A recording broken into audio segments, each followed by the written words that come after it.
Welcome back, guys. Today we're checking out the Audiotree live Spotify sessions with Johnny Booth. I'm a huge fan of this band now. I still think they're one of the most underrated metalcore bands in recent years, and I think their Moments Elsewhere album was phenomenal. And I want to see how that translates to a live sound because I have not seen them play live yet either. Yeah, I think this is a good move for a band like this. Doing this kind of reminds me of like when Incubus did their like morning view sessions. It's like more intimate. You get to know them. You get to see how good they are live. And I think it takes a lot of balls to do this as a band like this, just because even though there's probably some like production that happens afterward, you're taking a live take. People get to see how you sound live. It puts more of you out there in a way that a lot of bands don't do today. I'm excited to see it. We're not going to check out the whole 40-minute video that does like an interview as well. We're just going to check out two songs, Only by Name, and I think it's A Key in the Collapse of Fireworks. We're going to just try those songs out. If we like what we hear, then we'll move on to the others in a separate video. Cool. I say let's just do it, man.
That was the part I was waiting for. That's hard as fuck.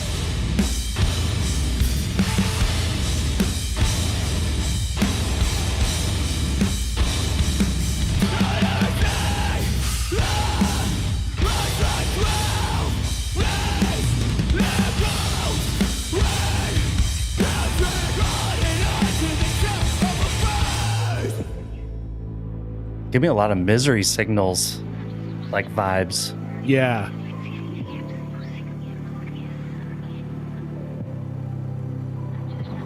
I can invent. Oh, okay. I built and cemented. I gave you my name. You went and spent it. I was offended. I can invent it. Built and cemented.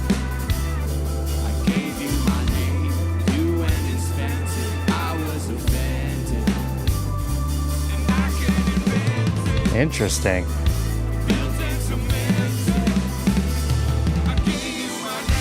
Oh, they got all the harmonies.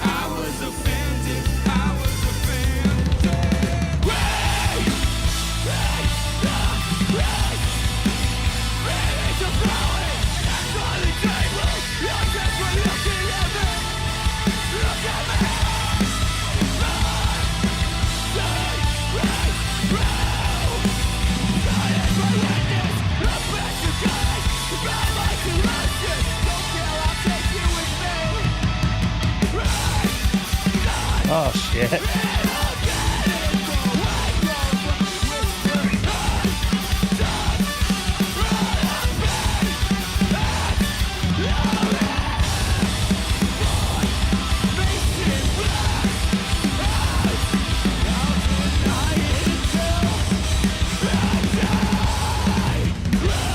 That drummer's on another level, dude. I'll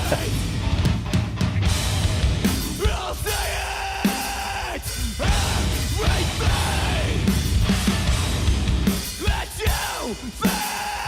will be right underneath the sacred coffin where the light will be seen. I'll say it everything. Nice.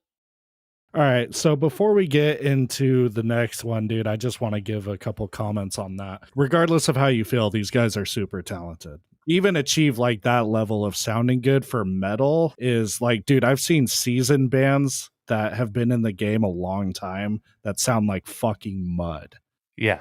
You know what I mean? And I know that sometimes, I'm sure like Spotify probably, wherever they're doing that session, probably has like a really good setup. Yeah. You know what I mean? So like sometimes it could be hard to replicate that, you know, depending on where you're playing, you know, making sure everything is set up correctly. You have a good sound guy or whoever's running sound. I really want to shout out to the freaking guitarist and the drummer of that band, man. Yeah. I just dialed in. I can't compare to the original or the album version of this to know if that's was what they were intending to sound like, but there was some parts he was having trouble keeping up, you know? Yeah. The guitarist. Especially like that last like riff he was doing, like Yeah. the real fast pace. I could tell like they missed a couple when he of was doing the notes. transition, you know, that's the thing with like when you record something, you got all those takes you can take, you can stop, restart, that type of stuff. And then now we get to see that, you know, more raw version of it. So it didn't take away anything in a negative way for me. That's what I would expect. Actually, that shows me that this is actually a live take. You know, it isn't a fake out live take, you know, which some people do. And I liked it. I thought it was cool. I liked the rawness of it. Kind of reminded me of like listening to live, you know, sessions by like Led Zeppelin or something. If you listen to live Led Zeppelin, like, oh, it's fucking terrible, dude. It's like they forgot how to play instruments sometimes. Yeah. So Yeah. and Listen to this was fucking definitely Robert Plant try to do the Immigrant song live, dude. Oh yeah. Yeah, definitely. It won't ever be the same for you. To give him credit, dude, like obviously we've talked about this before, but like I'm sure there's moments you write outside of kind of your limits because it sounds cool. You're like, that sounds dope. You're like, fuck, how am I gonna play that? Yeah. You know what I mean? Happens all the time, yeah. Like that riff that they kind of stumbled over that you're talking about, that looked insanely difficult just to play. Yeah. You know what I mean? I'd say it looked pretty difficult, especially in there's like when he does it, like there's like a transition between his hand position. It looks like getting from that to the other position is actually pretty difficult. It's something in recording that you would probably just record each part separately so you don't have to hit that transition. I wonder if they did do like several takes or if this was just like, all right, lay it down, you know, like it's a live set, you know what I mean? Because it's like, there's got to be some pressure. You're like, fuck, this is going on Spotify Audiotree. I can't imagine unless these guys are just on like that all the time, which would make them like superhuman almost. If they did that whole entire set, there's probably like, hey, let's not put that one out. We can do that better. Yeah. You know, let's put it out there. I mean, they probably did it in succession. Like it's maybe not over multiple days, I'd imagine, but it's just like, hey, that one wasn't good. Let's do it again. The further up in the echelons you get in like music and playing live, the easier it is to cover mistakes. Yeah. You know what I mean? That's what a lot of people don't consider is like when you're on a very low tier, you have to just play at your best because there's no sound guy or, you know, let's say entertainment fluff. Yeah. Let's say that's going to save you from how it comes out of the speakers, I guess. There's a lot of smoke and mirrors is what I'm saying. Typically live, I mean, unless you're really sitting there staring at one guy, like I'm paying attention to the guitarist right now, I may not see or notice that there was a mess up, you know, on the drummer or something like that. Yeah. You know, it's different than recording is really what it is. Absolutely. So. All right, let's get into the next one. We're going to check out A Key in the Collapse of Fireworks.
Bring back the riffs.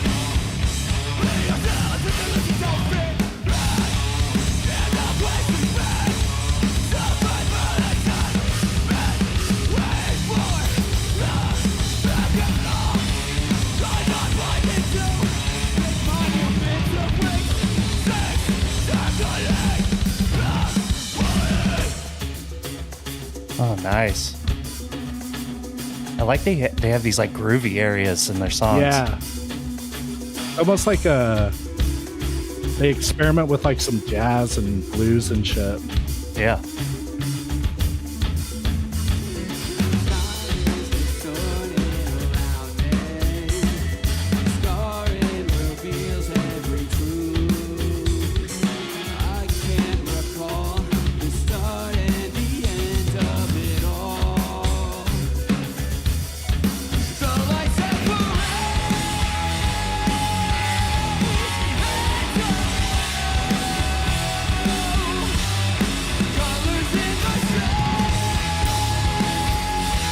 Nice.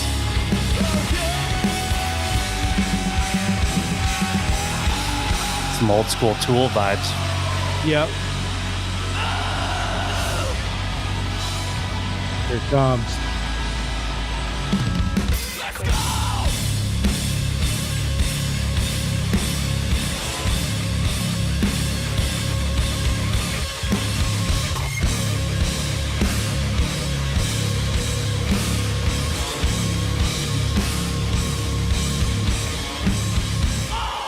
Nice. That was Fuck no yeah, fuckery dude. right there. Yeah, yeah. I like all the influence I've heard in these two songs. I've heard, Tool definitely for that one part. I've heard some like Korn, in the vocals, and Korn in the guitar. There's some like kind of Cornish sounds. Misery Signals definitely on the first song. This one a little less. And I just like the kind of rawness of this band. It's just raw, like no thrills. Let's just do it. Do the damn thing. Dude, it's something with like this band and bands like Boundaries. They're just scratching an old metalcore itch that I haven't had in a long time, man. It's a progressed metalcore itch too. It's like we're taking what was good from that time and building upon it, which makes it not gimmicky, at all. So I like it because there were a lot of sounds in that time that were just, amazing. Yeah, I mean, dude, if this band was like around during that time, dude, they would probably be at the height of it all. It's just sadly that, unless you're doing things similar to Bad Omens or Sleep Token, dude, you're just not getting as much exposure. Yeah. But this is an example, like, again, this Boundaries, and there's others that, I mean, metalcore is still alive. It's just not as popular as some of those other bands I listed. But I think it's going to make a comeback, dude. Well, a lot of people they want to make the distinction between, I've seen this listed a couple times online, things like Reddit, but they like to list bands like this and Boundaries as metallic hardcore, which is like kind of like reductive, but they want to make that distinction between what's considered metalcore nowadays and like this. Yeah. Because it is different. You know what I mean? Like, I wouldn't compare this to Polaris or North Lane, for example. It is different. So, hey, guys, if you dug this reaction, let us know down in the comments if you want us to react to the other songs of the session and possibly the interview. Because I bet this band has interesting background. Again, huge fan of this band. Love everything they're doing. Sadly, I'm going to miss. They're coming to Dallas, I think this weekend, if I'm not mistaken. But I'm going to be seeing Veil of Maya and Reflections in Austin, I think, during the time that they're going to be here. Sadly, going to miss that, but I'm going to catch them next time. One of these days, we'll have to react to, you'll have to react to, I want to show you, there's an Audiotree live session of a band called Loathe, and it's phenomenal. I think you would really dig that sometime, so we'll have to react to that sometime. Guys, like, subscribe. We love you. Off to the next one.